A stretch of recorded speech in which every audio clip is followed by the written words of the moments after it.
Hello, and welcome to Readapted, where we take a work and explore why we keep telling the same story over and over and over. I'm your host, Chris Pepper Hambrick. Thank you so much for your support so far, and please, if you're enjoying the show, consider rating, reviewing, or just telling everyone you've ever met. This season, we're taking a look at a longtime favorite of mine, The Phantom of the Opera. Over the past few weeks, we've talked about the novel, the film versions from 1925, 1943, 1962, and the sudden zag from period prestige picture to campy modern day with 1974's Phantom of the Paradise. If you're joining us for the first time, I do recommend going back and listening to the previous episodes, because while the musical exploded into the popular consciousness in a way no other Phantom has before, it's actually part of a longer trajectory. In a way, today's version of the story is a return to its novelistic roots, but we'll also see how Andrew Lloyd Webber's blockbuster 1986 musical perfectly mirrors the desires and concerns of its own day. This is a big one, because it represents both a culmination of the themes we've seen in prior versions, but also a sort of turning point in how we perceive the Phantom and his relationship with Christine, which in turn speaks to a broader cultural shift. We're also going to cover the way adapting the story for musical theater fundamentally alters how it's received by audiences. And finally, like it or not, it sets up basically everything that has come since. So for all of these reasons, I'm covering the musical and its effect on the culture in two separate episodes, so stay tuned. So first, let's look at how the plot of this version plays out. I will try to be brief, as most people listening to this are probably familiar with the musical. For the record, we're speaking today only about the stage version. The 2004 film will get its own episode, so if you haven't seen this live and want to know what we're talking about, try to rent the Anniversary Royal Albert Hall presentation of the stage musical. We open in 1911 at an auction of old opera memorabilia. An elderly Raoul de Chenier buys a musical box shaped like a monkey. Meanwhile, the auctioneer recalls to mind the strange affair of the Phantom of the Opera as he describes a broken chandelier, which suddenly rises up and time warps us back to 1881 or so, depending on the production, where Carlotta is having a fit about mysterious happenings. She storms off, and ballet mistress Madame Giry and her daughter Meg suggest chorus girl Christine stand in. Except for Madame Giry being a ballet mistress instead of a boxkeeper, this is very much as in LaRue. As in LaRue, Christine is recognized by childhood sweetheart Raoul, who visits her in her dressing room. Christine confesses to both Meg and Raoul separately that she's been visited by the Angel of Music, which is why she can suddenly sing so well. Neither believes her, but the angel himself is pretty upset at both his blown cover and the attention she's getting from people who aren't him, and he appears in her mirror to draw her down into his underground lair and sing her a seductive song. Given the circumstances, she realizes he is not an angel at all, but a man, who keeps a full-sized mannequin double of her wearing a wedding dress in his underground lair. She faints, and then is awakened by his furious organ playing, and decides to find out who he is by sneaking up behind him and snatching off his mask. This does not please him, and he is in turn furious and then apologetic, and returns her to the surface. Like the book, we get the managers fretting about the demands of ghosts, and croaking divas and hanged stagehands and crashed chandeliers when those demands are ignored. We also have the rooftop love scene, overheard by the Phantom who vows revenge. For some reason, 6 months pass during which we don't hear from the Phantom, until he shows up at a masked ball with a completed manuscript called Don Juan Triumphant he wants the company to perform. This is a deviation from the novel, where the masked ball was mostly an opportunity for Eric to intimidate the company and spy on Christine. But here, Raoul uses the pretense of the opera to hatch a plot to capture the Phantom. Christine agrees, but only reluctantly, and goes to her father's enormous grave to wistfully beg for his guidance, again paralleling the novel with a slightly different motivation. But the Phantom and Raoul both interrupt her grief to have a manly confrontation over her, which involves fireballs and Raoul explicitly trying to shatter Christine's Electra complex.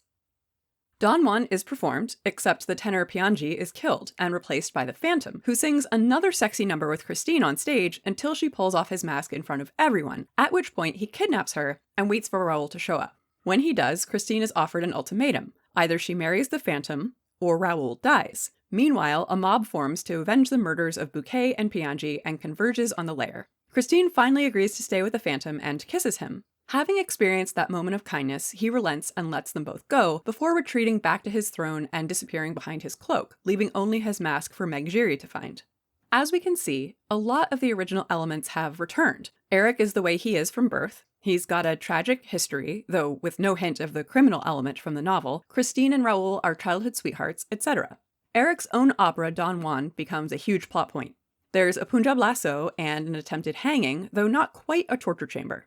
The side characters, apart from the replacement of the Persian with an upcycled Madame Giry, are mostly intact. The whole story is streamlined, to the point where the Phantom doesn't even have a name, but in plot elements it's the closest we've gotten to LaRue since 1925. However, like that film, it introduces an angry mob to spur the finale action on a bit. Unlike that film, the Phantom does not explicitly die. It's clear the writers have gone back to the original source material. Unlike the previous film versions we've explored, the plot of the Lloyd Webber musical does not contain the plagiarism thread that came to a head in last episode's Phantom of the Paradise. However, I can't resist a slight detour here to mention that Lloyd Webber has fairly continuously and credibly been accused of borrowing major segments of opera and popular music throughout his career, without any attribution and seemingly without any embarrassment whatsoever, which is a very interesting example of real life paralleling the text in dramatically ironic ways.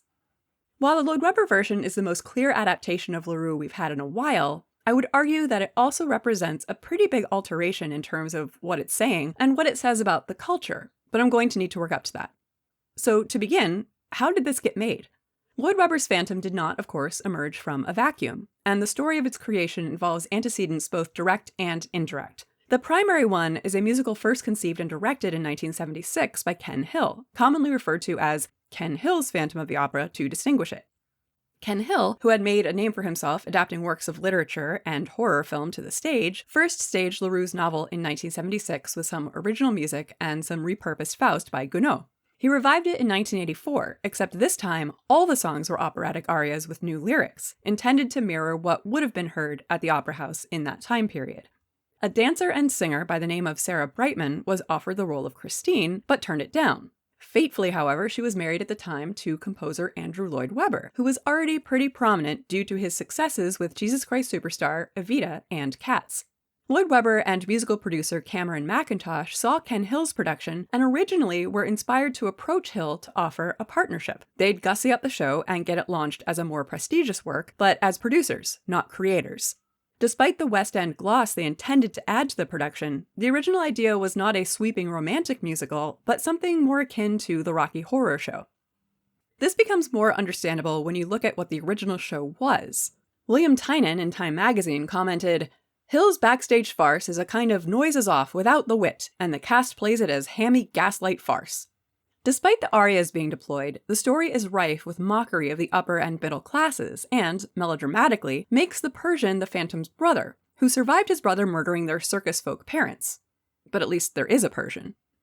However, the romance we've been missing from previous versions is there, and this is extremely important. As Lloyd Webber and McIntosh were exploring the idea of turning Ken Hill's farce into big-budget theater, several people and ideas converged to change that plan. First, they approached Jim Sharman, who had directed both Rocky Horror and the early Webber-Tim Rice hit Jesus Christ Superstar, but he'd moved on to legit opera. As a parting shot, he said, "You're missing a great romantic plot. You should compose the score." Lloyd Webber picked up a copy of the novel in a used bookstore, read it, and realized this was actually the project he'd been looking for. He was then engaged in attempting to adapt David Garnett's novel Aspects of Love, but had stalled out because it wasn't quite the major romantic story he'd been seeking. Phantom, in his eyes, was. Director Hal Prince was also looking for a big romantic show. Quote, "I said yes immediately. I don't usually say yes right away. It was exactly the sort of show I wanted to do. I felt that there was a real need for a romantic show. I had done several that were hard-edged and bitter. Even Evita is like that. I wanted to change as much for the theatergoer as the director." Lloyd Webber recruited lyricists Richard Stilgoe and Charles Hart, put together a sort of taster of what he was trying to do, and mounted it at his annual Sydmonton Festival in June of 1985, a theater event he held at his own estate. He got Maria Bjornson to do the sets, got Sarah Brightman and Colm Wilkinson, then crushing it as Jean Valjean in the Cameron McIntosh-produced Les Mis, to play Christine and the Phantom, and as he says, the festival revealed that it was potentially a great romantic musical, and that a campy approach would be counterproductive to the whole thing. Once decided, the team went to work creating a lush, romantic, but still accessible Phantom. Prince and Bjornson, now designing both sets and costumes, both did on-site research at the Paris Opera. They got provocative British director Ken Russell to direct a music video of the title song to test the waters, following it up with a version of All I Ask of You with veteran star Cliff Richard and, once Michael Crawford was cast, Music of the Night. This was a way of seeding the idea of Phantom in the general populace and making sure they were on the right track. Though no one seems to have had any doubts. everyone involved shared a vision of Phantom that centered not just the romantic elements, but the sensual nature of Eric.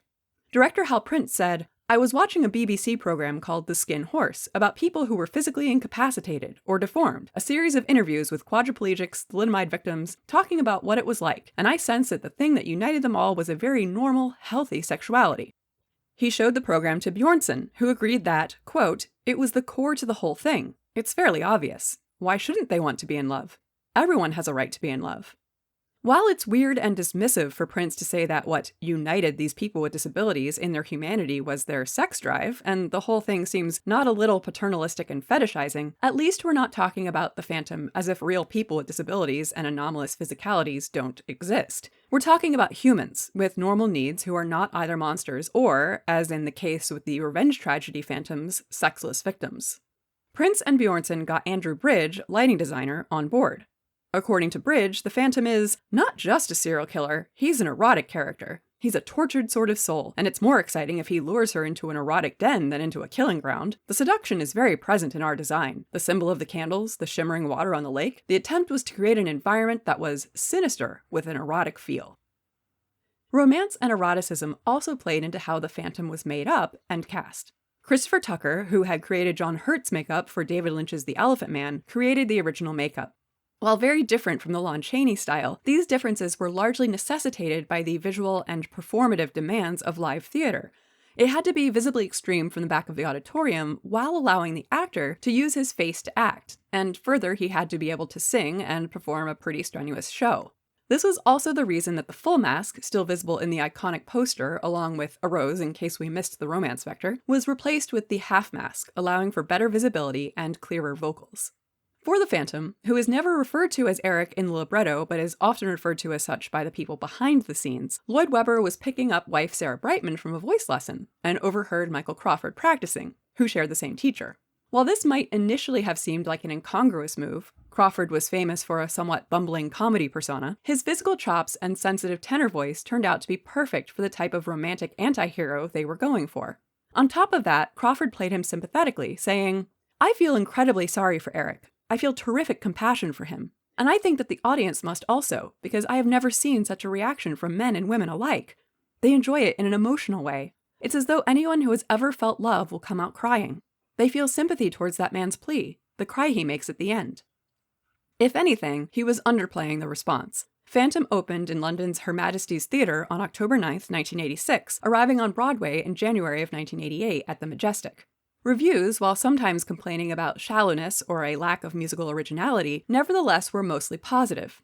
Frank Rich in the New York Times wrote, "It may be possible to have a terrible time at the Phantom of the Opera, but you'll have to work at it. Only a terminal prig would let the avalanche of pre-opening publicity poison his enjoyment of the show, which usually wants nothing more than to shower the audience with fantasy and fun, and which often succeeds at any price." It was a sensation with audiences both in London and New York, and later, on touring productions and international stages around the world. According to Wikipedia, the total worldwide estimated gross earnings add up to $6 billion at this point. And it's as of now the longest-running show in Broadway history, closing only in April of 2023 when box office for what is a rather expensive show to mount failed to return to pre-pandemic levels.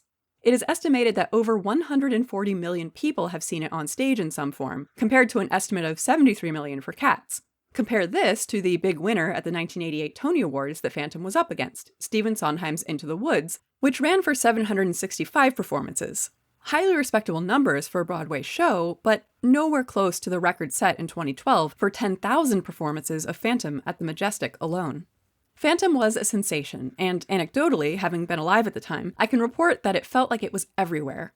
I originally learned about it because a song from the original cast recording was being played in a shop.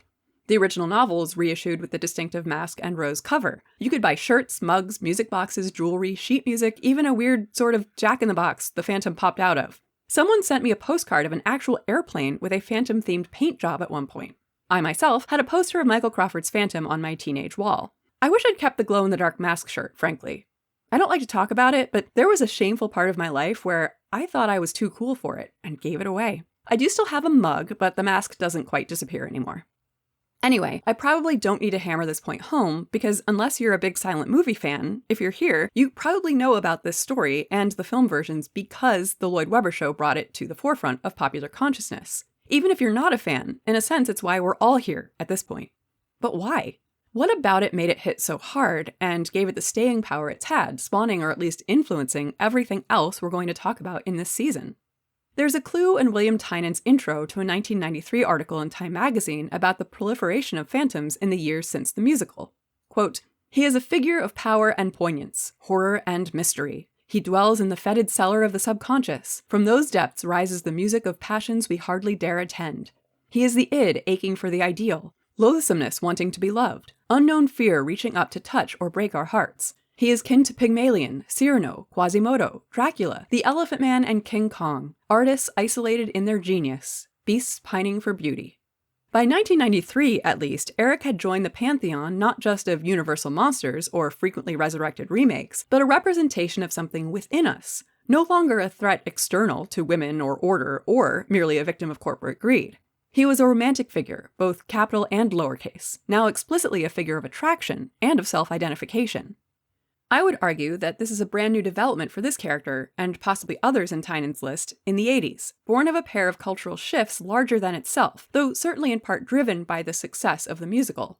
The first is the acceptance of the other, the anti-hero, the subculture, as something to identify with as opposed to as a threat. The second is a broader class-related shift which probably could only have happened in the 1980s. This episode covers that first cultural shift. We'll explore the second in the next episode. There are several huge transitions between our last straight-up period phantom in 1962 and the 80s, so allow me to set the stage. Even a cursory understanding of cinematic horror and science fiction over the past 100 years demonstrates that society's fears fluctuate over time. In the 1930s and 40s, we had a surge of monster movies with identifiable, often supernatural, others. In a simplistic sense, these became passé with the advent of World War II and the atomic age, and a lot of Hollywood cinema became preoccupied with giant radioactive creatures or threats from above, whether alien or man-made. This, in a sense, might help explain, if such an explanation is needed, the dearth of interest in LaRue's Phantom during the bulk of the 60s and 70s. While never officially a universal monster, Chaney's Eric fit better in the pseudo-gothic underworld, not the modern mad scientist laboratory or alien craft. But as we've seen, one of the biggest shifts in the approach Lloyd Webber, Richard Stilgoe, and Charles Hart, among others, took with Phantom has to do with a completely non-horror related development. And that is the way in which the musical is not really horror at all, but a romance.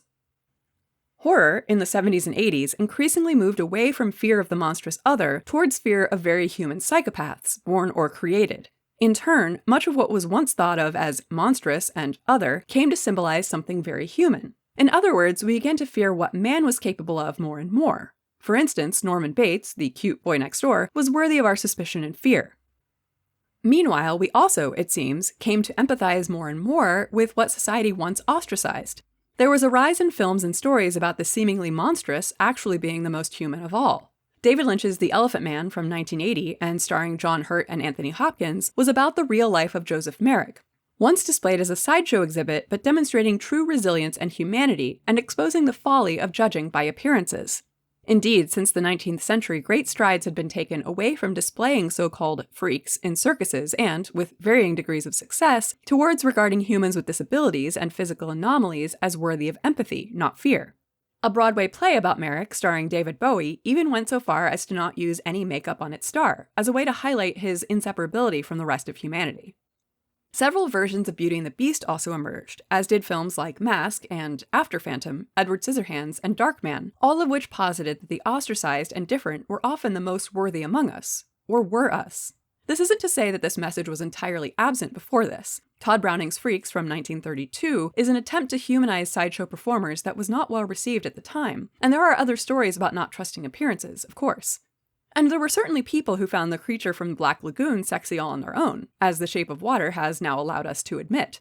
It's also not to say that these depictions were free from their own problematic elements, but by this point, it became much less acceptable for Hollywood to simply rely on so-called monstrousness to depict evil, and more common for the visibly different to be used as a stand-in for our own feelings of otherness.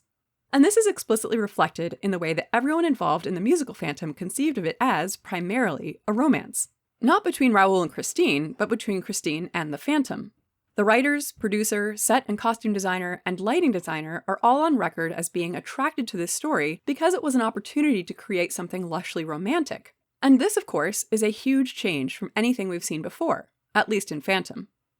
We were invited to pity Chaney in the 1925 Phantom of the Opera a little, even as we feared what he might do to the young lovers. We were asked to empathize with the plight of Rains and Lom in the 1943 and 1962 versions, and especially Finley in Phantom of the Paradise, even as we found them perhaps a bit too extreme to identify with.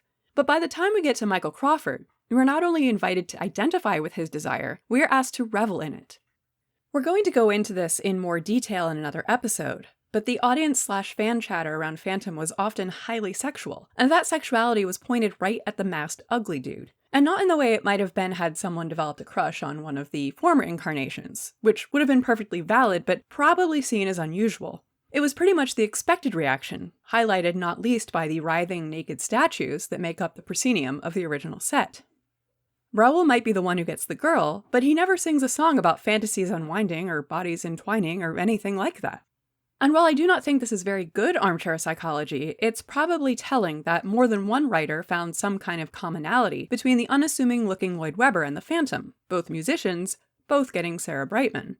That said, it's also telling that Lloyd Webber's memoir is titled Unmasked, and that he eventually wrote a sequel to Phantom in which, well, we'll get to that.